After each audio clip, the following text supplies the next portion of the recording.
That's how it works. I have a theory which I have no way of proving, which kind of comes back to one of the things that Giles and I talked about, that a thing that I think is a problem in the West with our culture is that we're so comfortable that we don't realize we're no longer aware of any dangers, not real life dangers. They're not comparable. So we become incredibly unattached to the things that are actually important, because it's not difficult getting food. It's not difficult having a roof over your head. Nobody's going to try and kill you. I mean, the news will tell us that that's what's happening, but it's, for a population of 60 million people in a small country that has infrastructure, lights, I think a social app, Instagram, went down the other day. Facebook and Instagram went down last week or something for about 5 hours. Oh, the whole world was in uproar about it, because that's how comfortable our life is. We couldn't look at photographs of other people, and and I honestly believe that that's one of the reasons we have such high rates of depression and anxiety, is because we're not aware of an alternative. I I agree with you. I agree. I think the complacency plays a big part in the way we think in the West. I think that's true. I think our complacency is very detrimental. But I think there's a bit more to it, David. I think it's important. There are things I think that we've missed in our thinking. I think over the centuries, this has got to a much sort of weaker level of thinking. We govern our lives by thinking. Depression comes from thinking. Yeah, Everything we do comes from our thoughts. Now, you know as well as I do that, and there's a big thing on the news this morning about social media and the influence that has. And we've kind of lost our values. definitely. The West has lost its values, it's lost its morals actually too. It's just lost that depth to life that there is. Nobody goes down and says to themselves anymore, who am I? Who am I? How am I able to think like this? Who am I actually? Why am I here? What is life? Nobody stops and says that anymore. Yes, we have a whole load of theories out there, and you know that as well as I do. And you have people on television who tell you one thing and another thing, and then we have all these religions that tell you other things, and then we've got this whole hodgepodge of how you're thinking and how you should think, and this is how you should do it, and all the rest of it. And everyone goes, oh my God, let's get out of this. And then what is there there? What is there? What's the answer?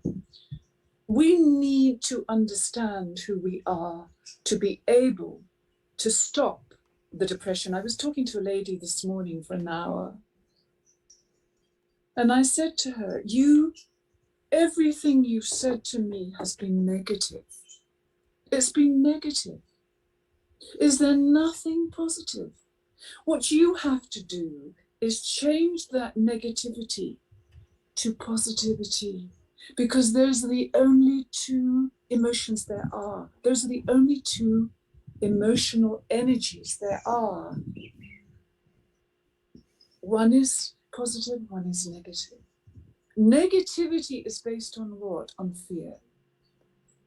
Positivity is based on what, David? Like we were talking about. Love. Love. Love. Love. And this is what we've cocked up so badly. So we're we're in the negative. Oh, I'll never get that. Oh, I need a new car. Oh, I'm not going to be able to get. Oh, so and so is, awful. Oh, it's so expensive. Listen to all the negativity out there.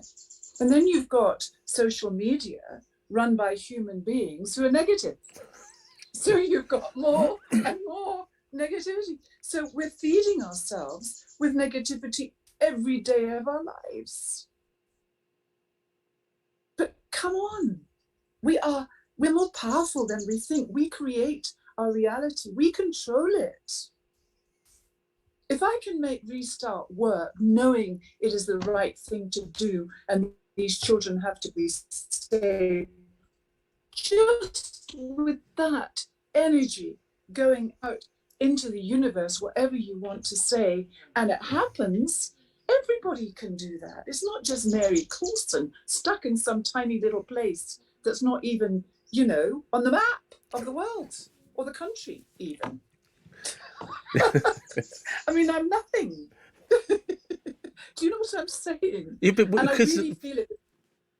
Well, it makes, because like I say, when you actually get out of your way and just say, look, this has to be done, right? That's it. And then, like you say, you're not on the map. You're in a town that doesn't exist. Luckily, your husband didn't notice 2 bags of maize going missing once a week, and but it was never like it has to be this way.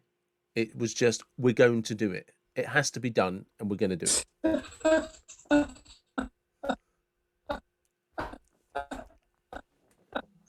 Exactly. But you let me tell you something I've learned throughout this whole time with the children and Restart and everything. I've learned that anything is possible. But shall I tell you the most important thing is you write and you follow that gut feeling. It will work, David. It will work because you're putting your whole positive energy into it. Even subconsciously, that's what's happening.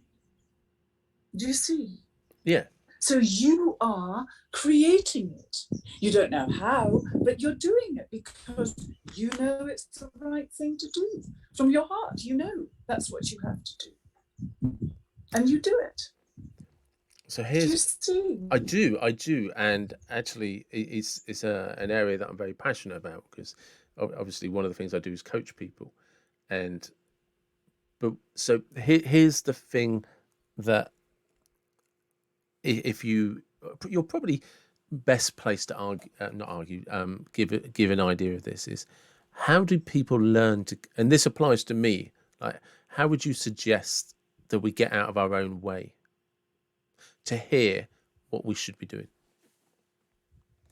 I think the first thing that all of us have to realize is that we are powerful, number one, and I mean it.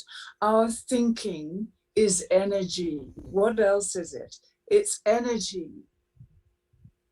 You can't taste it, you can't cut it, you can't destroy it. It's yours. You create it. You're the creator of your own thoughts. That's a biggie. If you contemplate that a bit, you'll see that that's terribly important to understand that.